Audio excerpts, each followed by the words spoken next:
actually play there the entire game. It was kind of a gifted game for them, but you know what? I'll take it. If it gets me an opportunity to see them in the finals, I'm biased. I don't care. It's a win. You know what? You heard it here first, folks. But oh, and there he goes again. That was so fast. I don't know So who it was. speedy. Who is that? Who was?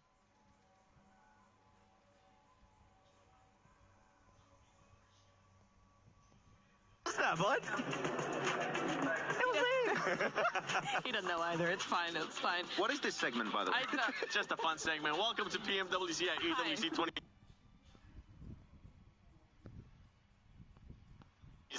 What were you gonna say, Natura? No, I was just gonna say. Yes, they were heavily gifted this win. Fully. However, Tizzy, being that anchor point is what won them the game, and I will say that you are looking at a team that knows how to play this game. That's all I gotta say, right? Because Tizzy moving up to that rock, making sure that he's that anchor point, allowing his teammates to push forward into nade range onto 721, so that even when Tizzy did get knocked, it didn't matter. The game was already won. So that kind of synergies, that kind of gameplay was really, really nice to see, and it made it more of a win than just being gifted that win. They made that win happen. They did make that win happen. TC with the off angles, and then 7-1 helping them out by just absolutely fumbling a nade. If you do all that, definitely be able to get a win. But you were asking, what is this segment? Let me just give a quick reminder of what's experience for PUBG Mobile lovers. So make sure you guys come and check it out. As I said earlier, open the 16th. You can come here, maybe get some cool Naruto bandanas, maybe get some extra swag, check out some of the other collaborations currently going on, and with some prizes. But oh, wait, you got that one from here? Yes. Oh my goodness, this man is that's nice. swagged out. It's mine. Don't touch. But Barney, while we have you here, when you come into survival stage, we usually have to talk about the mentality of some of these players, right? Because there is no second chance after this one. It is make it to top 6 or go home. And some of those squads are currently making sure they put them that performance here on survival stage. It's true, yeah. As your hat comes flying off your head. I think that one of the things to take note of the most is the mentality coming into the survival stage is very different. Now, we're seeing teams like Tiamba who only managed to get 49 points in the group stage. However, coming off the back of that, like they've already managed to conquer those 49 points in the space of 3 games out of the 12. So it's really impressive to see the adjustments made coming into the survival stage, and I think Al-Ula managed to put their best foot forward. Yep. With confidence, so the synergy.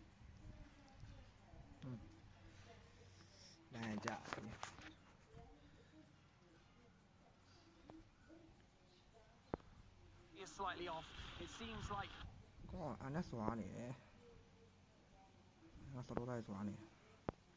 keep getting themselves in a pinch, and this is what was causing them issues in the group stage as well. So Neptura, I think that Alpha 7 needs to step it up a gear, or at least move with some sort of confidence. I agree, and I also want to point out Fury as well as another team that I want to see step up a little bit. They're doing better, but it's just not the same. That it was a very weird push around from Silence to be coming over into that vehicle, moving away from his team just as they're getting pushed, and trying to come back for a distraction thing. But really, the better option would have been an off angle. We should have seen Silence able to have an off angle play and then try and help his teammates. In the way he kind of abandoned them, that's what it felt like, and so I want to see that sort of tactic being shaped up a little bit to actually help them, not hinder them. I gotta say though, looking at the end of this game, especially with the replay, it's 721 sure don't get themselves the chicken dinner, but the smokes to deny vision from all of Nongshim Red Force as they tried to leave their own compound. Again, that they've had pretty much the entirety of this game was very impressive. So 721, despite not getting a win, very excited to see if they can do more in the next couple of games. Yes, we're looking at the overall ranking right now. You can see Tiamba with the performance that they had earlier, continuing on at the top there. Nongshim Red Force with that win, they do end up jumping up, but a team that I'm happy to see here, 2 teams actually matched that I'm happy to see here, it's none other than Furia and RRQ. Yeah, very impressive stuff. RRQ in particular, a team that can be very topsy-turvy. The entry point to the Eastern side was very easy for them to hold it. No one even tried to contest it. Yangon Galacticos, Alpha 7 was absolutely beautiful. Then the Circle had a different plan in mind, which is forcing them down the hill, which as we saw there, it's really hard for them to make it work out. So overall, very happy with them, and Miramar in particular, I need to see some RRQ presence. Yeah, we need to see some RRQ actually. They ended up doing a cool rotation a little bit towards the end of the game where they ended up going south. It seemed like they were going to be a bit too passive, but then we saw the aggressiveness out of them. And I'm loving that we're getting more people, more stuff from PUBG Mobile just joining us here. Got a cool how's your day going? Okay, cool. Hey, that's what's up, man. I tell you what, though, I've got to say, a team to look out for today is GOAT Team. They're one of those teams that will consistently be putting up numbers in every single game. There's nothing flashy about them. They will always just keep putting up numbers, though. But they've only got 3 placement points, which is very interesting. So, eliminations are good, but I want to see more like top 5 finishes. If they do that, Barney, agreed, they are a very scary team. Aggressiveness. That's what it is with that team. They're going to be able to see it. Barney, I think you have something to do after this one, so... Oh, and he's gone. Well, thanks for joining us, Barney. Hopefully you have fun at this stage. I'm pretty sure we'll be seeing you there shortly. He could have just done the, what's the name of that jutsu, Max? Where you just end up appearing? Shadow clone jutsu, you want to do? Like, you create yourself a clone of yourself and you disappear? Hey, we did that for the PUBG Mobile guy. They were able to kind of show up here. Play unknown jutsu right now. Look at that. Any teams that have surprised you today, Natura, besides the obvious ones?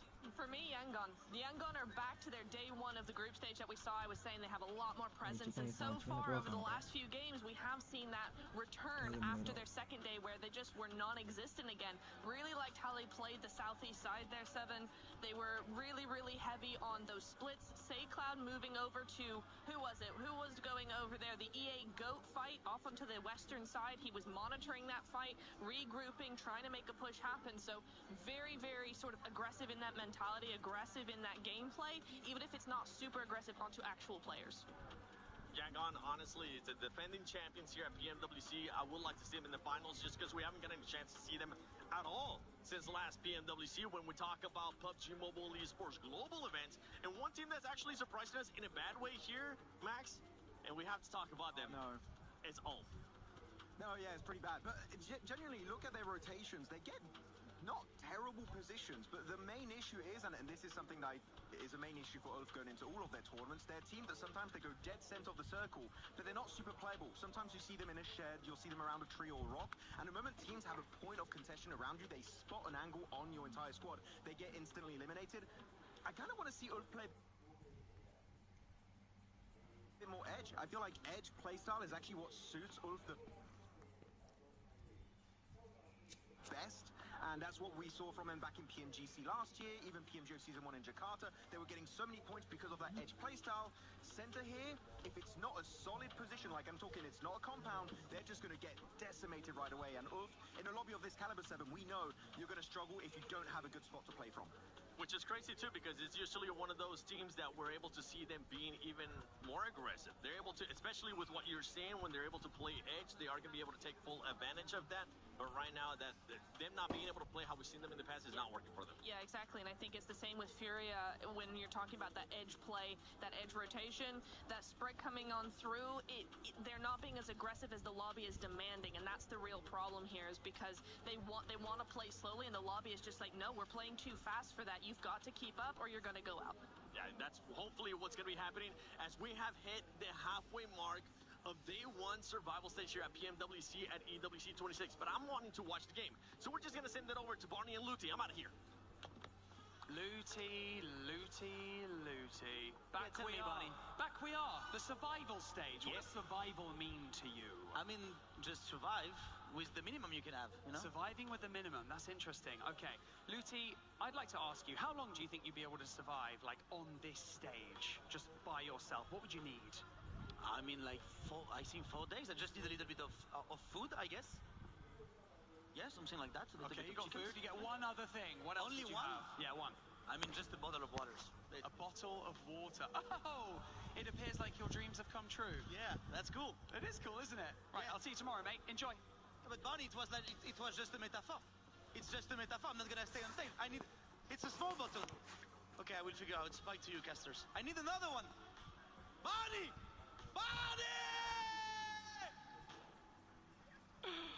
Let's get it going as we're getting ready for the final 3 matches of day 1 of the survival stage. I'm Jukes here with my man Blake, and we are ready to go here. There we are. It's been a good time so far. Tiamba currently, Yes. they are hitting everybody with that forbidden jutsu. You know what I'm talking about? If you know, you know. If you know, you know. Because they are dominating the lobby. It's about time, man. I mean, team I had going into this one, automatic lock to the finals. To even see them here in the survival stage has been pretty wild to me. But it's about time we see them make it happen here. Yeah, bro. I mean, I think for Tiamba, this is already a fantastic start. They just need to keep on working, keep on grinding. I think right now QZ's kind of feeling it. So is Milu. Milu's doing wonderful work. I think Maxim was rightly highlighting him earlier on in the day. We are getting in towards our fourth match, though, hitting up Erangel. We are over from that eastern side down towards the south and over up Noya. It's a little bit of an awkward one to work with here, Hot Jukes, but we have had pretty much disgusting play paths followed by disgusting circles the entirety of EWC 2026 here at PMWC. So I didn't expect anything less. Yeah, these zones have just been relentless. It's unbelievable. You know what? But it's all about being able to adapt, able to make those plays and make it happen. So we're looking right now at the overall ranking. We're only looking at top 6. It's top 6 that move on. Everybody else is going home here. So right now that cutoff is going to be End of today, and that really does take a lot of the stress off. So any more points they can get right now, he's fantastic. They're starting off wonderfully over towards Yaz. It's an early dropout as well, so they get very looted very quickly. Then it's a case of just figuring your way out over towards that western edge. But there are a couple more teams we do need to talk about. RQ, for instance, goodness me, good job to them. I think that although they haven't been massively loud in these games, some decent rotates, some good presence in these endgame circles. Nothing insane just yet, but I think for RQ this feels like a much more comfortable ride. You know, we got the suspension going at the moment for RQ. Let's just keep that happening. Let's stay on the smooth roads. Yeah, speaking you know what? Where we're going, we don't need roads. As you can see, Yasser already getting in the glider off the rip here. He's going to be keeping an eye over Severny. But you know what? You guys need to make sure you keep an eye in game and get that Uzumaki Naruto event going. Get that Ninetales Fury AUG. You definitely want to get your hands on that before it is gone.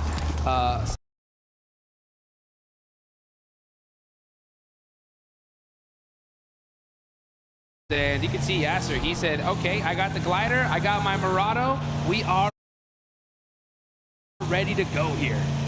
Yeah, no reason to stick around much longer. I mean, they made a quick approach over towards Severny, get yourself the loot truck if you can. It's going to be a little bit late for it, but they should be all right. For Alula, though, Severny, a lot of options towards the future, but we're likely moving down towards Fields, Gakaway, Pachinki, so they do have to shove through quite a few teams that have layered themselves over towards the top side of Rozhok and beyond. That's Yasnaya. Beyond is Yasnaya Ruin. That is correct. South George, yeah. Everyone knows that. Everybody knows That's that. a classic. Yeah, it is the classic. So, I mean, this is kind of it's good to see a more normal-ish circle here. About time. Well, actually, you know? Yeah, it's about time. We main तो वो है कि audience को feeling देना है आप जो बोलोगे these teams are kind of breathing a sigh of relief. So even though Black has all the advantages, Black isn't really winning. It's just very. But a team at the top can do it as well. So I think if you have the opportunity, like a normal circle here, you got to take advantage of it. You do. I think right now is an easy time to be going for. Easy time to be going for something a little bit more casual, a little bit more chilled out. For Wolves, hey, you're not their biggest fan at the moment, which is totally understandable. It's has been difficult as time goes on with those kind of circles. If you're not experienced, you don't have that idea of how to play that at a lobby this level, you are going to get caught out. But this is a big chance. Now for Wolves, if they got pretty early here, I think we can safely say to ourselves, it's not likely happening over the next couple. This is a big chance for them. Yeah, it really is. And you have to utilize these opportunities here. You're not given them very often. And if you can't even capitalize on something like this, it's just a terrible, terrible sign. I mean, yeah, we have seen some miracles happen in the past. Yeah.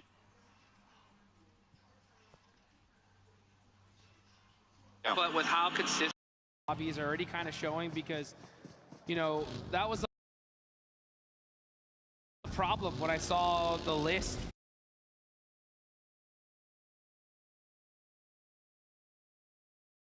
for the survival stage. I was looking at some of these team names and I was like, uh-oh. This is a problem, right? Oh, we got our pre minus 1,000 aura and then plus 1,001.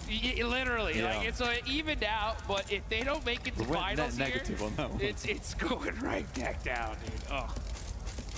Yeah, I think for definitely, I will say, honestly, Elementrix has been impressing me. There's been some good moments. I think if Wolves take anything away from this event, it's definitely team cohesion. Sure. I think individually all these players are like fairly decent, but we don't see these crazy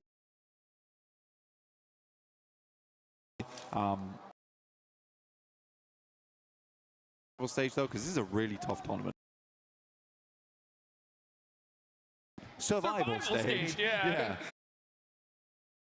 Very cool, by the way. But yeah, I do think because the circles were so insane over towards groups, yeah, some teams were able to get in that maybe wouldn't have been able to before, but you could look back on the circles, and I think there was a lot of deserved wins, honestly. Oh, sure. I think it was just hard. It was a very, very competitive current lobby at the moment. This is a very fun survival stage. This doesn't feel like we're really just calling the necessary amount of teams. It's like we're going to say goodbye to some real heavy hitters here, some teams that honestly I would have liked to have seen through to the finals. We still got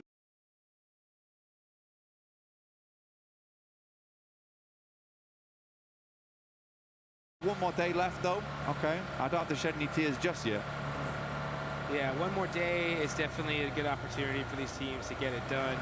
And it's so crazy, right? And I think the big reason on top of it why we see so many monster squads in this lobby is because in the group stage, good games were okay. You know, we saw just something special that just made things so wild. I mean, Team Vitality on day one. Yo, dude, Vitality was just absolutely insane. I remember talking to like all these different coaches and players and be like, hey, what do you guys think about Vitality's day one performance? And the answer was always, what the? And then you just fill in the blank, you know? Yeah, bro. 100%. It was just shock and awe. Like, I don't even know what to even say to it. And I mean, you really can't say much. No, you can't. Well, I think for Vitality's performance, it was one of those things where there isn't much to say. It's like, it is shock and awe. That's essentially what it is. I think there's not much to be said in terms of like what they did wrong or what they did right, because it's just a case of you guys played out your minds. When we see you winning, we're just happy for you. We're just happy for you. Yeah, it sucks that we're going to struggle to make our way in now, but goodness me, you guys definitely deserved it.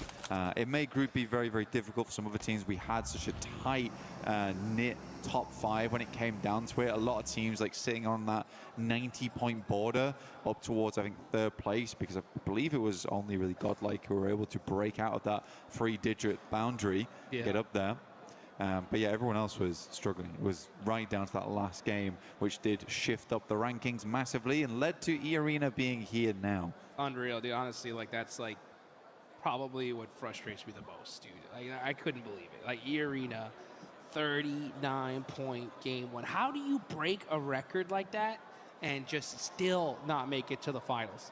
I'm glad I wasn't on the desk there, because I would have gone absolutely crazy. But oh, here we go. We're getting to the action. It's Tianba once again catching out Alula quick. Ooh, Yasser getting punished as well. Tianba not messing around here on rotation. Also in the feed, we see 721GS getting to it with the Wolves. That's bringing out back and forth. Looks like one of the Wolves players does get thirsted, so they're going to be stuck with 3. Man, there's a crazy fight going on here, because now we see 721 getting in with RRQ. There's a battle going on all back and forth. Well, it totally makes sense. When you get the circle come down towards the south side, there's a lot of fielded over towards the northwest and down towards the south. There's some very key compounds, some very key areas of the map you want to take control of around these trees. And we already know from watching groups, these players and these teams are not afraid to get stuck in 4 strong areas of the map. And Chinky, I don't think they expected players to be able to walk. Engagement's just a little too early on rotation. Boom, you're getting 3rd-partied, 4th-partied by all these teams that are just desperately hunting eliminations. So sometimes, but it just goes to show you, these rotations are not simple, especially when zone, right? It's like, well, I want the best spot. Yeah, I want the best spot right now. Best spot. Yeah, not second best, the best. Yeah, you sort of know how to play these circles. They're not awkward. They're not like split-second decisions. These teams have studied for this type of thing.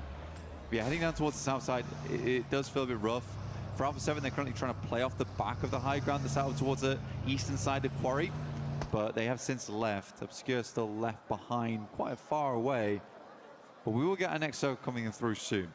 Where does it head up here, Jukes? Oh, I think we just go dead center. Oh, okay, we go a little bit up on the northern side. Okay, we got a Pachinki Field finish. Right to the right side of Chopsticks from Gatka. You can already see some teams pushing in immediately. You got Alpha 7 there on that left edge, most likely going to wrap all the way to that north side towards Ruins. But man, that Ruins position, not really the best, especially if that circle decides to back on south. You know, when I see AWC, you know what it reminds me of, Blank? What? It reminds me of like those days when you were doing your homework, preparing for a test. Yeah. And then all of a sudden the test happens and it's like nothing you studied for. Yeah, they switched out the papers. Yeah, that's the worst. You're like, that is the worst. I spent hours studying these certain maps, these little areas, and then all of a sudden the zones are just going crazy here. You know, now we're starting to get back to a little bit of the core material. The zone is bouncing back and forth a little bit, you know, but finally it's something that seems familiar here. I think that's why we're seeing so many teams so quick on the rotate. Yeah, these were in the footnotes. Yeah. We had these. I was able to revise. I'm good to go. So a lot of teams are ready to send in them towards here. A lot of teams trying to avoid Pachinki though, which is making a little bit of a vacuum on that northeastern side. Just because no one really wants to send towards Pachinki too early on. You get trapped out there. Very bad time trying to leave. You could play the rooftops potentially and have a little bit of presence, but I think most squads are realizing that this is not the play to go for.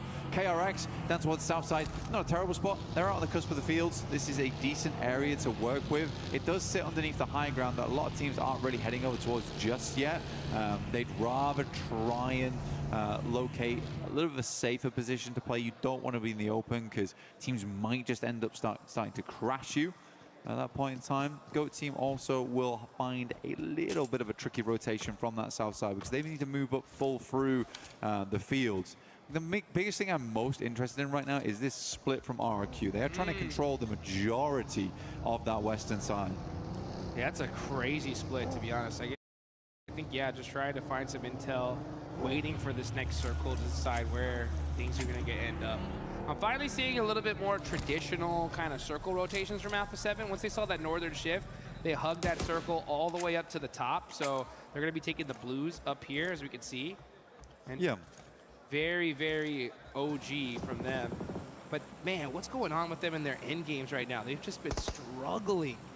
They can get into some decent fights, but even in the last game or this game before, we saw, you know, Carrillo, Revel driving, hitting these crazy shots out of the car. I feel like if they just kind of go back to the basics, you'll see them really perform to their maximum level. It sort of used to feel like teams would avoid Alpha 7. Like, that's a team you didn't really want to bump into. And I think for especially Miramar, a lot of times they kind of suffocated teams out. We do get a northern shift on this one, which means that Alpha 7's not in a terrible spot. They do control the majority of that northern side. They will regroup on this one, trying to hold out teams, trying to swing around. But yeah, I don't think we've seen much times in the past, like Revo and Carrillo just dry pushing, no smokes, no nothing, over towards a location. Felt like a bit of a desperation move, so we'll wait and see. Again, as we know, they are trying to work some new tactics in right now to make it work. That's pretty wild to me. I mean, I think right now you're in the survival stage. Do with what you know. You know what I'm saying? Maybe if you're ahead by 100 points, then you can go and try whatever the heck you want. But right now, it's just making sure you make it into that top 6. With this circle,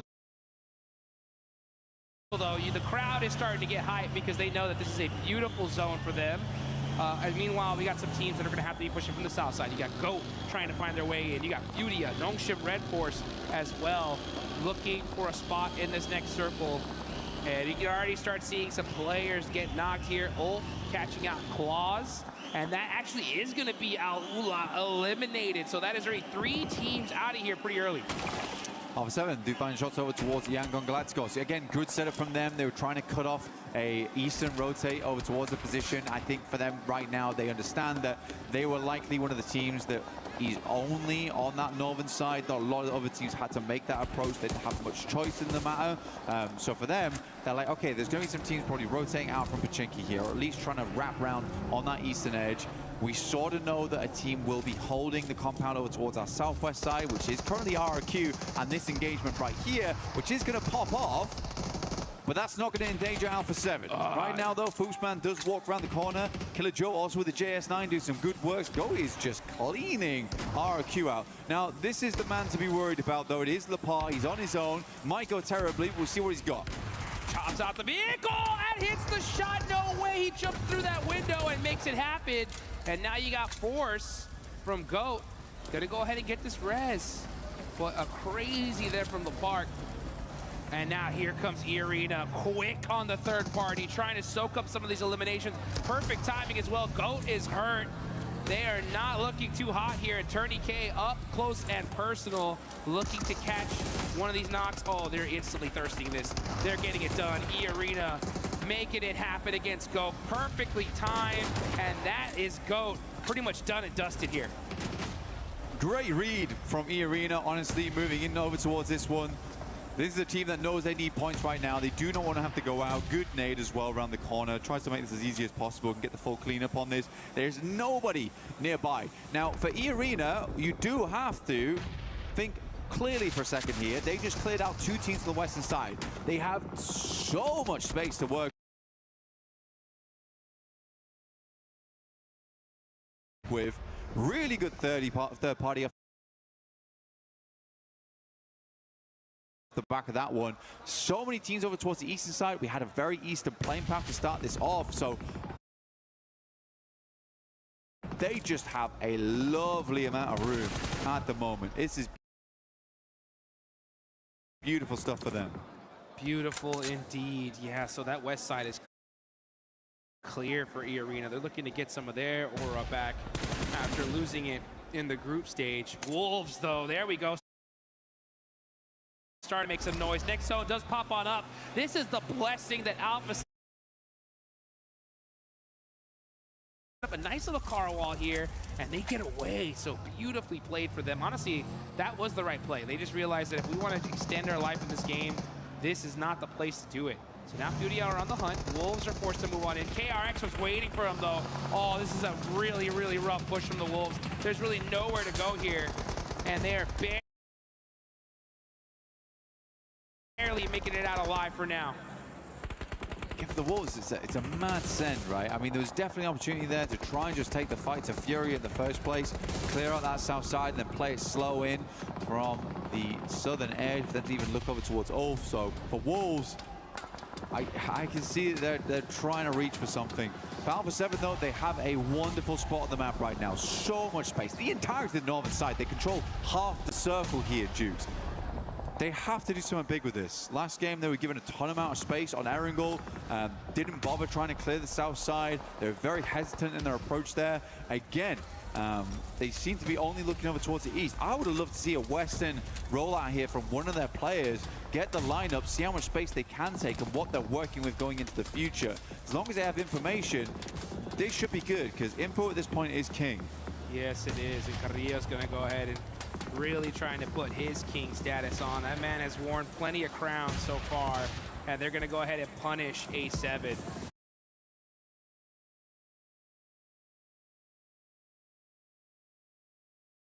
Over there by that tractor. So yeah, A7 completely spreading their wings, and now they're starting to get aggressive, right? They're not just hanging back on the north side. They are getting up close and personal, looking to soak up some of these eliminations. Furia on the drive, full squad in the vehicle, moving up little by little. KRX is badly hurt here, and she's gonna start throwing a lot of util, but Tianba Eagle with the very, very slim peaks, punishing Furia. Yeah, Tianba know the position they're in. They want to clear out as much as possible. They've caused some casualties right now. AJL, big task ahead of them over towards KRX. Looks like a fairly decently placed grenade. Goes long. The damage it did there over towards Hoxie, that's rough. Getting another knock there would have been very useful. But Alpha 7 will do the rest of the job. Guizhou, extremely long shot here. But this is the thing, Alpha 7, they have this northern side. They should absolutely just win this game. It's like one of the freest games I've seen in a while. But it's annoying because, right, you give Alpha 7 a game like this, you know they should win. And you know they probably will win as well, Juice. They have to win. It's not even just they will, right? They have to win this. If they lose this, this is going to be just devastating for everybody that believes in this team. We saw a picture of the crowd right there. They're dancing already. They're jumping. They're already doing the victory lap because they know this one is in the bag. So this is A7's game to lose. Let's see how it all ends up, though. As we look over here towards Slaughterhouse, GK going to be holding it down with 4 eliminations so far. Yeah, not a terrible game here from GK. They started off well. Little trap laid over towards Church. Able to quickly get some shots off. Alpha 7, though, continuing to try and wrap round. They're probably waiting for the circle to pull in from that northern edge. They don't want anyone wrapping on their north side. They'd rather keep everyone on the southern edge towards them. And they can just play full 180 broadside, which is so much easier than trying to deal with snakes in the grass in the late game. All out A7 has to do is just play old school PUBG Mobile. Pretty much, literally, yeah. just very old school, tried and true. Nothing needed to be done here special. No crazy drives, trying to shoot people up the vehicle. No kind of wild little highlight reel plays.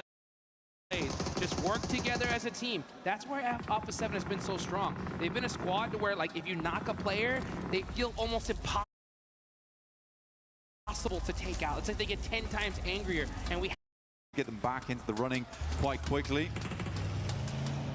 Starting to look over at the util right now. Revel, I think I saw him with about 100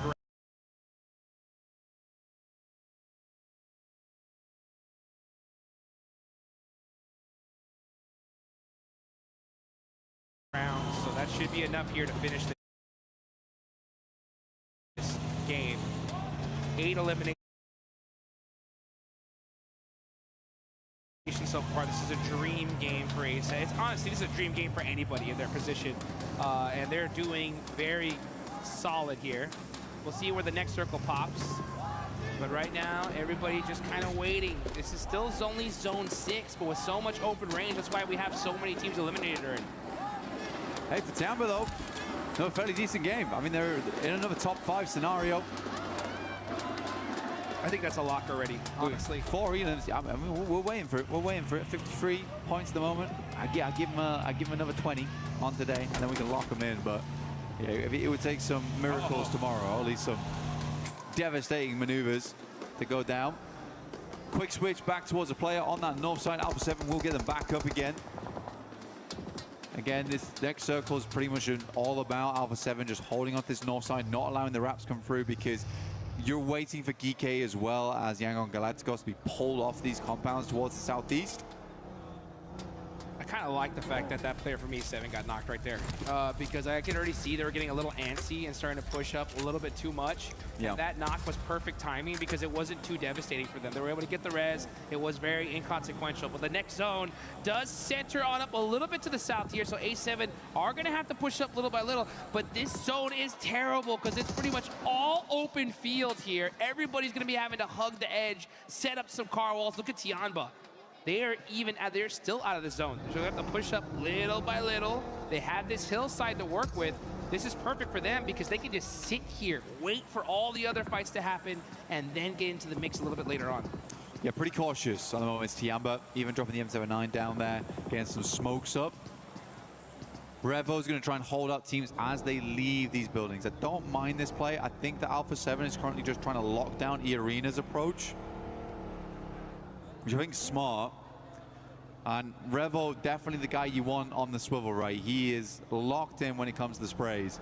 Just needs to make sure he hits casualties rather than full commits there. Just wants to slow GK down into the future. I think that's exactly right. I think Revo's the perfect pick because he has such a high PUBG Mobile IQ, and he knows the most important thing right now is just me not getting knocked. Yeah. I just got to stay here, apply some pressure, ensure that I do not get taken out, because if Revo gets knocked here, the chances of him getting thirsted in Alpha 7, you know, really being at a disadvantage is massive. Well, when you leave out those buildings as well, where Revo's currently playing is usually the next stop-off point, right? That around that rocky outcrops, that's a lovely area to work with. He'll probably need to pass that information back in the near future. But yeah, Alpha 7, they just got to keep tabs on basically 3 teams, Yangon Galacticos, as well as Geekay, as well as E-Arena. They spotted where E-Arena was playing from way, way earlier. Now Tiamba's even getting involved. Guasao getting a little antsy here with that vehicle. He's got to be careful not to get knocked, as the next zone is starting to close. We got 20 seconds left on the clock. I wonder how much util E-Arena have already, because they have been blowing through a ton of ammunition from this angle. QZZ forced to hit the laydown. He's going to be throwing some smokes, pushing up little by little by little. Oh, Tourniquet, he's got a whole bunch of ammunition. So E-Arena are set up for this one. He's got a bag, but if Tourniquet goes down first, I mean, that's a lot of util just out the window. QZZ not opting to send these nades close. I mean, I like this from Tourniquet, dude. Kind of a wild maneuver. QZZ taking a lot of a bomb in the moment. More nades flowing over the top here. Another nade in the back lines over towards Schweppes. Good shot over towards Eagle. Oh! Immediately refrag. QZZ has to know we've got to start placing these nades a little bit closer. Those vehicles really protecting the side arena. That would hurt, though. And that is going to be Schweppes done and dusted. Mormon done. Tourniquet is the one. Up close and personal. 1v1 situation with QZZ. QZZ running in the open, shimmying back and forth, trying to find the angles. Tourniquet with the laydown finally stands up here. And that short nade hurt him big time. What are we doing? QZZ that shuts him down. I mean, come on, man. Still got the nade out. You've got the tree cover. Just pull out a shotgun, something. Make the sprays. Quick peeks around the side. QZZ. Real play from him there. Geekay, though, took advantage of that. Will swing around the side. And now Alpha 7, they have full control. What was that? And just like that, Geekay are looking to win this game. Kevin moving up with that almost blown up vehicle here. They know that they are bleeding. Obscure up, trying to make a play all by his lonesome self. The Revo goes down, and now they're gone. Geekay said, it's done. Yeah, see you later, Alpha 7. This is our game to win. But again, like, Alpha 7 takes so long to even do anything in that situation. They could have helped along that fight with E-Arena a lot sooner. A little bit of hesitation almost. I mean, for Geekay, dude, Geekay played that game pretty crazily, honestly, towards that end game. But I respected the aggression. What happened? I mean, how do you lose that? Yeah, look at that. Carrillo scratching his head. He's like, did we just lose that game? It was in the bag. It was in the bag. It was handed on a silver platter. There's no excuses, guys. Like, I mean, come on. These are our previous BMGC champions. At a certain point, we got to hold these guys accountable. You cannot lose that game if you're A7. I mean, for Tiamba there, it's an awkward one, right? I think they assume most of